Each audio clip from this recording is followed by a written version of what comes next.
Recording begins. Galactic date 47,293.6. They called me paranoid. I adjust my neural recorder, my four hands smoothing down my ceremonial admiral's uniform. Admiral Kaz Nexus, they said, you worry too much about the humans. Well, who's paranoid now?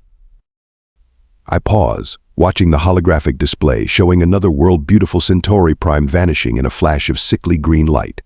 My antennae droop as I continue the recording.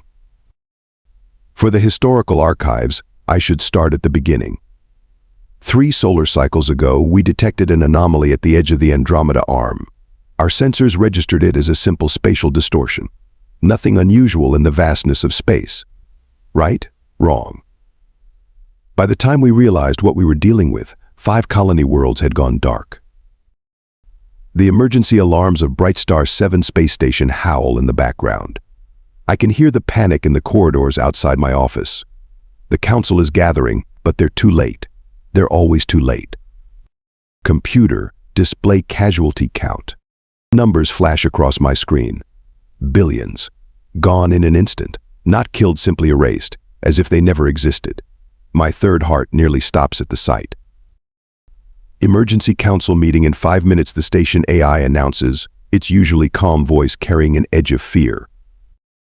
I straighten my posture, all 4 shoulders back. For the record, I want it known that I warned them. 10 cycles ago, when we first discovered Earth, I said we shouldn't dismiss them. They're primitive, the council said. They still burn fossil fuels, they laughed.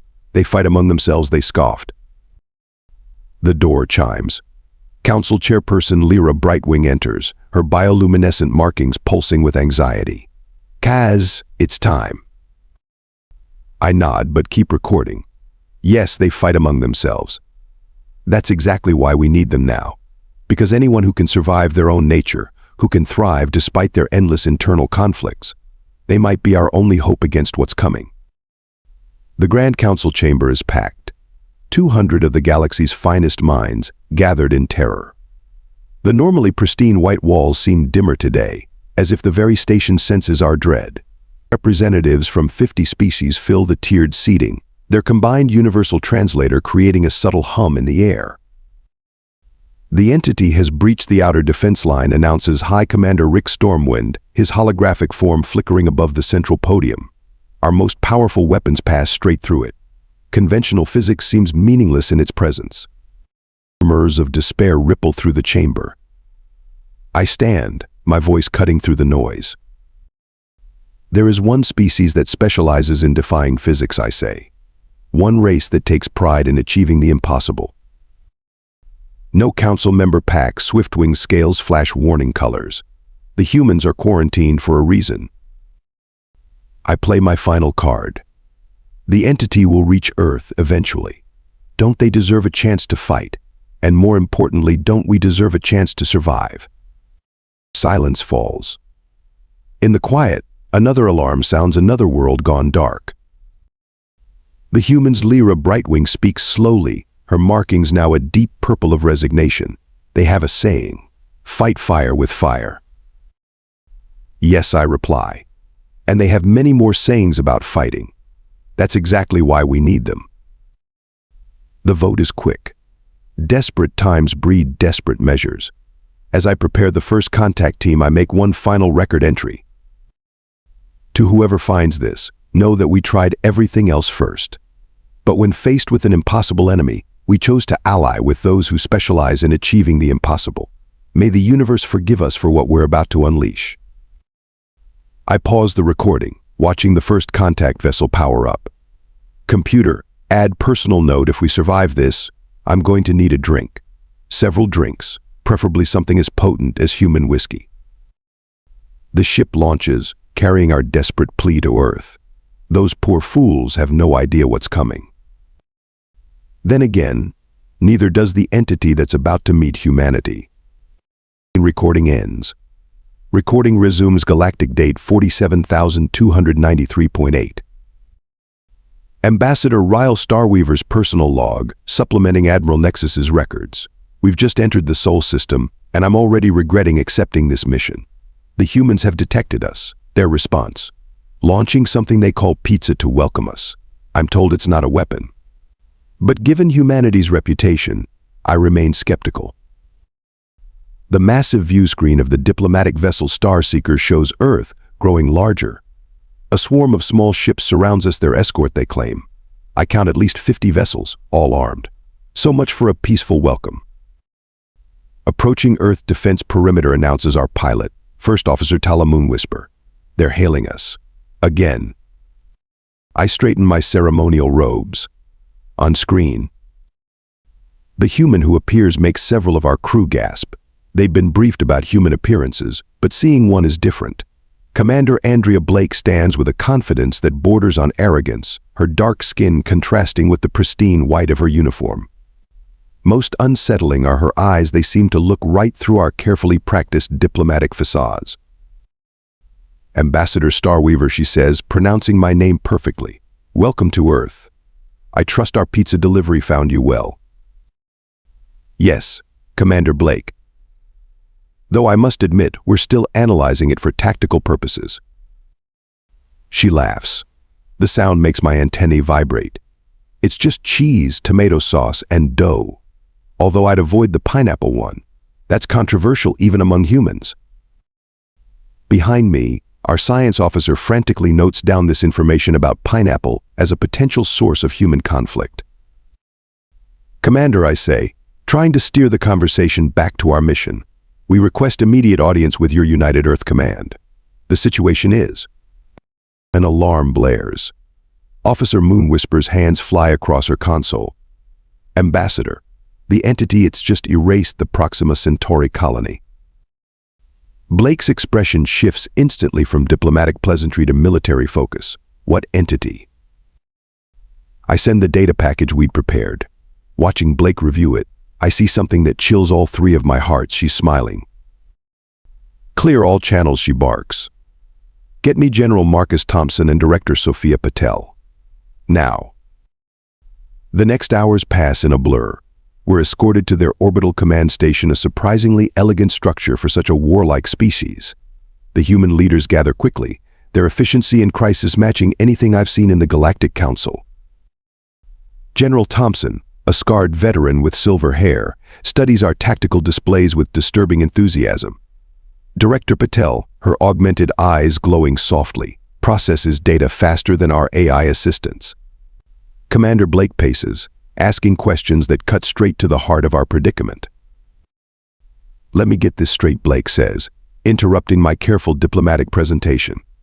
This entity ignores the laws of physics, erases matter from existence, and can't be harmed by any weapon you've tried. Correct. Our most advanced. Perfect, Thompson grins. Humans show teeth when pleased, I remind myself. It's not a threat display. Probably. When can we engage? I blink all four eyes in succession. General, perhaps I wasn't clear. This entity has destroyed 15 worlds. Nothing works against it. We came to warn you, to perhaps collaborate on evacuation. Director Patel raises her hand. Ambassador, what exactly did your weapons do when they hit it? They passed through. As if it wasn't there. But it clearly is there, since it affects physical matter when it wants to, Blake muses. So it's choosing when to interact with our dimension. Which means Thompson leans forward, it's making decisions. And anything that makes decisions can make mistakes. The humans share a look that makes my scales ripple with unease. Commander Blake Patel's augmented eyes flicker with calculations. Get me everything we have on quantum tunneling and dimensional phase variance. General, we'll need the prototype from Project Firewall. The one that nearly caused a localized collapse of space-time, Thompson asks. Exactly. I love it, Blake grins. That teeth showing again. Ambassador Starweaver, how would you feel about a little experiment? Before I can respond, our sensors scream again. The entity has appeared at the edge of the Sol system. The humans don't panic. Instead, they become even calmer, more focused. Perfect timing, Blake says. Ambassador, you're about to see why the Galactic Council was right to quarantine us. Not because we're dangerous, but because we're crazy enough to try the impossible, Thompson finishes, and just stupid enough to succeed. I send a private message to Admiral Nexus, sir. I think we may have made a terrible mistake. The humans aren't treating this as a crisis. They're treating it as an opportunity. His response is immediate good, because that's exactly why we chose them. Looking at the eager expressions on the human faces around me, I can't help but wonder who's really the more terrifying force here, the physics-defying entity, or the species that sees it as a chance to test their latest reality-bending weapons. The humans have a saying, be careful what you wish for. I'm starting to understand why. Recording paused. Recording resumes, galactic date 47,294.1. Admiral Nexus, you need to see this. Ambassador Starweaver's voice crackles through my comm unit. The humans are, I don't even have words for what they're doing. I rush to the observation deck of Earth's orbital station. Through the reinforced windows, I watch as human ships perform maneuvers that defy both physics and sanity. They're flying directly at each other, pulling away at the last possible moment in some sort of training exercise. They call it chicken, Commander Blake explains, appearing beside me. It's about nerve. It's about insanity, I correct her. She shrugs. Same thing, sometimes. The past 3 days have been a blur of preparations. The humans didn't waste time with lengthy planning sessions or diplomatic protocols. Instead, they immediately began retrofitting our ships with what they call experimental technology. The word makes me nervous. Everything about humans makes me nervous.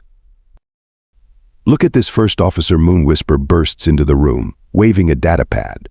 They want to modify our quantum stabilizers to intentionally destabilize them. Exactly. Director Patel follows her in, those augmented eyes gleaming.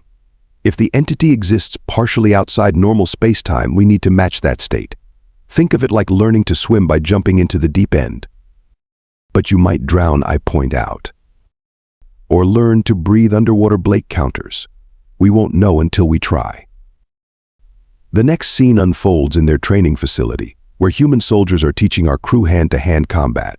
Not that it would work against the entity, but as General Thompson says, you never know what might come in handy. No, Sergeant Maya Turner shouts at a group of our warriors. You have 6 arms. That's 3 times the punching power. Stop being so gentle. I watch as Turner demonstrates by taking down training officer Sol Brightwind, all 8 feet of him, with a move she calls a suplex. Our medical team rushes to help, but Sol jumps up, his scales practically glowing with excitement. Again, he shouts, "Show me that move again." In the technology bay, things are even more chaotic. Our engineers stare in horror as human technicians literally duct tape components together. This is not proper engineering protocol, Chief Engineer Vera Swiftstar protests. But it works. Technical specialist Jack Murphy slaps the jerry-rigged device. It hums to life, producing readings that should be impossible. See? Sometimes you gotta stop thinking about why it shouldn't work and just make it work. The hybrid technology they're creating terrifies and amazes me in equal measure. They've combined our dimensional phase shifters with something they called a bass boost speaker system. The result? A weapon that might actually affect the entity. It's like this, Blake explains during our strategy session. Your technology is elegant, precise, perfect. Ours is messy, unpredictable, but adaptable. Apart, neither works against this thing. Together. She gestures to the test chamber, where a small-scale version of their device has just turned a controlled quantum field inside out. Several of our scientists faint. Together, Thompson grins. We're going to show this entity why you don't mess with life in this galaxy. The most surprising developments are the friendships forming. I find Sol Brightwind and Sergeant Turner exchanging combat techniques and jokes in the mess hall. Chief Swiftstar and Murphy are arguing over modifications while sharing something called coffee, a substance that seems to fuel human innovation. Even Ambassador Starweaver has adapted. I catch her teaching Commander Blake our traditional victory dance, while Blake introduces her to something called air guitar. You know what's funny? Blake says to me as we watch another round of completely insane flight maneuvers. You came to us because you thought we were your last hope. But working with your people, combining our strengths, we're better than either of us would be alone. A massive explosion rocks the station. Training room 7 is filled with smoke. Murphy's voice comes over the comm, "Don't worry. That was supposed to happen. Mostly." "Are you sure about that?" I ask Blake. "The better together part, not the explosion." She laughs. "The explosion too. When we first detected your ships, we thought we were about to face an invasion. Instead, we found partners.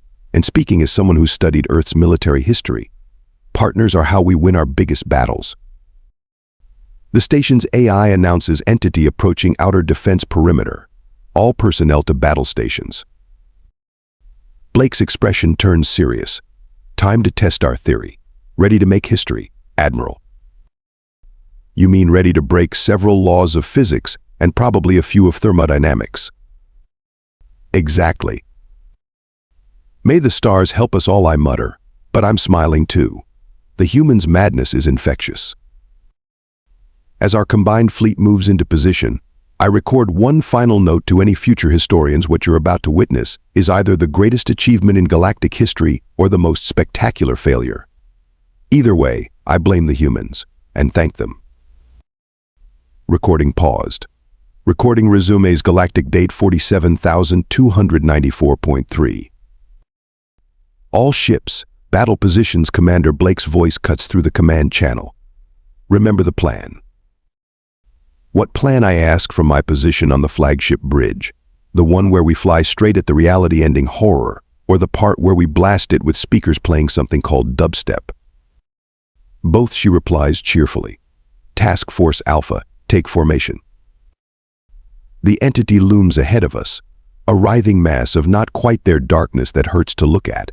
Our sensors still can't properly define it. As First Officer Moonwhisper puts it, it's like trying to scan a headache. The human ships move with practiced precision, taking positions that seem random but form what General Thompson calls a tactical chaos pattern our vessels follow, though every combat instructor we've ever had screams that this formation is suicide. "Target approaching optimal range," Director Patel announces from her command post. "Quantum resonance at 72% and rising."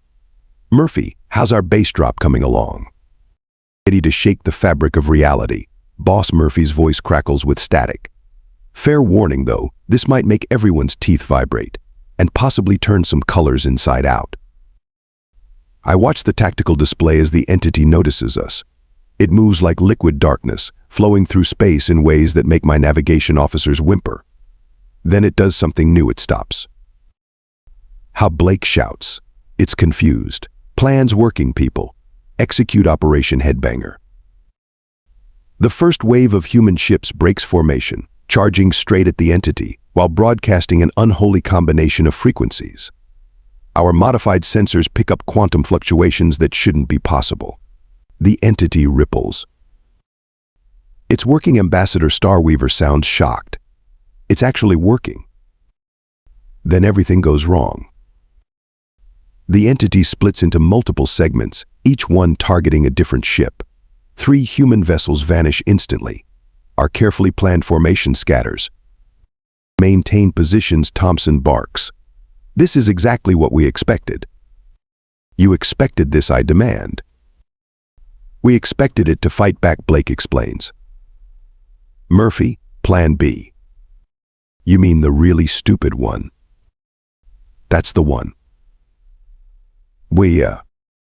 Murphy's voice fills all channels. "Attention all ships. Switch to frequency 7.83 Hz. And maybe hold on to something." What happens next defies explanation. The combined output of our hybrid weapons creates a sound that isn't really a sound. It's like space itself is humming. My teeth definitely vibrate. Several crew members report tasting purple. The entity reacts violently, its form distorting. But it's still not enough. It lashes out, erasing another 2 ships from existence. "Analysis," Blake demands. "It's adapting," Patel reports. "The frequency isn't holding it. We need something more." "Murphy, remember that thing you said would definitely tear a hole in the universe? The thing you specifically ordered me not to try?" "That's the one." "Oh, thank God," Murphy sounds relieved. "I already set it up. Just needed someone to take the blame." Warning lights flash across every console. Our engineers start praying in 17 different languages. The entity surges forward, ready to eliminate our entire fleet. Now Blake orders. Murphy activates his device. The resulting wave of energy makes the previous attack look like a gentle breeze. Reality buckles. For a brief moment, I swear I can see through time. The entity shudders, its form becoming more solid as our weapons force it to fully manifest in our dimension. But it's still not enough. The darkness spreads, reaching for our ships. Hull breach on decks 3 through 7, Moonwhisper shouts. We're losing containment. Status on the quantum field, Blake demands. Field is collapsing, Patel reports. We need more power. Divert everything, Thompson orders. Life support, artificial gravity, everything. That'll kill us all, I point out. Blake grins that terrifying human grin. Only if we lose. The entity closes in. Our shields fail. Emergency sirens wail. In these final moments, I understand something fundamental about humans. They don't believe in no-win scenarios because they're too stubborn to accept defeat. All ships, Blake's voice remains steady. On my mark, divert all power to the quantum resonance wave. Everything. Even the coffee makers. Not the coffee makers, Murphy protests. Everything. I watch our power readings spike into levels that should be impossible. Warning messages flash faster than we can read them. The entity reaches for us with tendrils of pure nothing. Admiral, Blake calls. It's been an honor. Also, you might want to close your eyes. Why? Because this is going to be bright. She gives the order. Every ship in our fleet dumps their entire power supply into one massive reality-bending wave. The fabric of space tears. The entity screams a sound that exists in frequencies that shouldn't be possible. Then everything goes white. Recording temporarily disrupted due to quantum fluctuations. Recording resumes. Galactic date 47,294.4. Status report. My voice sounds strange in my own ears as consciousness returns. The white light fades, revealing a bridge in complete disarray. Warning lights flash silently. Our audio systems are completely fried. Did we just punch a hole in reality? First Officer Moonwhisper asks, pulling herself up from the floor. Not exactly, Director Patel's voice crackles through a barely functioning comm unit. We created a quantum resonance cascade that forced the entity to fully materialize in our dimension while simultaneously hitting it with enough energy to well. We gave the universe's scariest monster a headache so bad it had to lie down. Murphy simplifies, his transmission filled with static. Through our main viewport, I watch in astonishment as the entity writhes. It's completely visible now, its form somehow both solid and fluid. And it's shrinking? The quantum resonance trapped it in a state of dimensional flux, Blake explains, her image flickering on our emergency screens. It can't maintain its form in our reality without expending massive amounts of energy. And thanks to Murphy's insane device. Hey, I prefer the term brilliantly unconventional. We've basically given it cosmic indigestion. It's either got to retreat or destroy itself trying to stay here. The entity makes its choice. With a sound that makes several nearby asteroids shatter, it collapses in on itself, vanishing through a tear in space-time that seals behind it. Silence falls across all channels. Then, Did we just win? Ambassador Starweaver asks in disbelief. Check the readings, General Thompson orders. I want confirmation that thing's gone.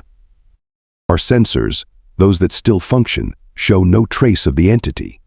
The nearby space where it vanished is riddled with quantum distortions that will probably take centuries to settle, but the threat itself has disappeared. We won. The words feel strange in my mouth. We actually won. The celebrations that follow will go down in galactic history. Humans, it turns out, party with the same intensity they fight. The orbital station becomes a riot of music, laughter, and what they call dance moves that look suspiciously like combat maneuvers. I still can't believe it worked, I tell Blake during the festivities. We're watching Sol Brightwind attempt to teach Sergeant Turner our victory dance while she shows him something called the robot. That's our secret, she replies, sipping her drink. Half the time, we can't believe our plans will work either. We just do them anyway. That's terrifying. Thank you. The cleanup and repairs take weeks. The human ships, built with what they proudly call excessive redundancy, fare better than our more elegant vessels.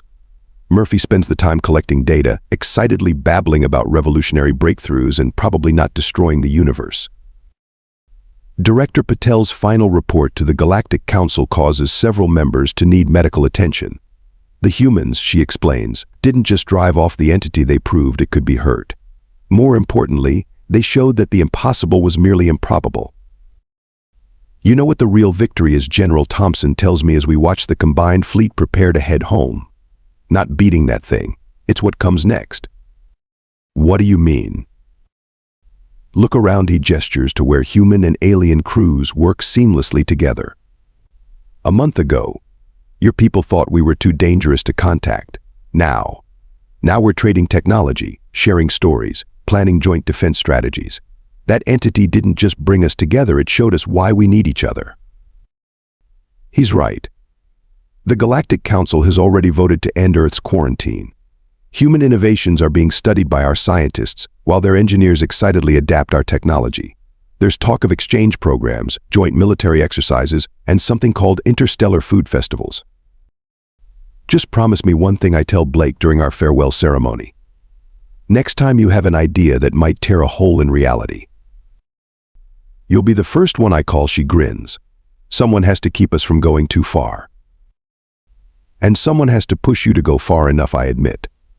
Though perhaps with fewer quantum explosions next time. No promises.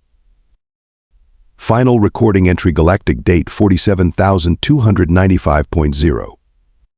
To summarize, for the historical archives, we faced an enemy that defied the laws of physics. And our solution was to ask help from a species that treats those laws more like gentle suggestions.